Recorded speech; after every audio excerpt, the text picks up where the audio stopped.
New tonight, in less than an hour, the doors on a nearly 120-year-old hospital will close for good, ending a healthcare option for many people.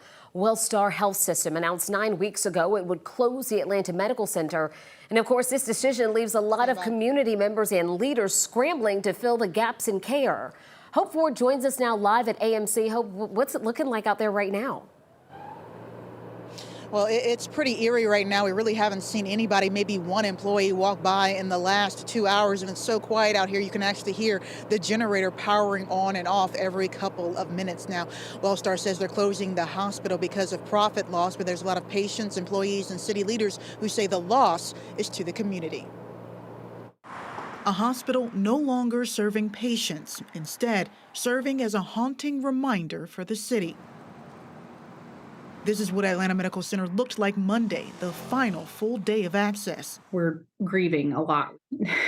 The effects are going to be immeasurable. Immeasurable and widespread. Employees blindsided by the news of the hospital's closure. When my coworkers called HR to confirm, and they didn't even know. No one knew. Doctors at other hospitals worried about patient impact. We have to tell our ambulances, please go somewhere else.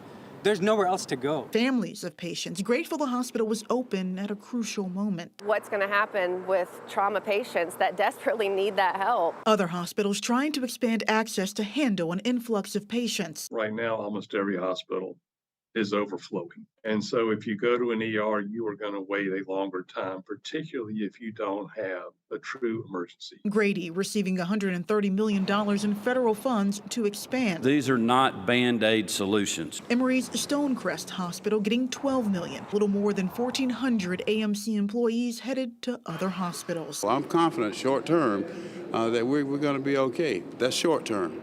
Long term, it's going to require a new facility. Mayor Andre Dickens hoping another healthcare facility can use AMC's building and land, banned new land use applications, a ban lasting until April of 2023. Until then, AMC will remain a 2-city block hole in the heart of Atlanta.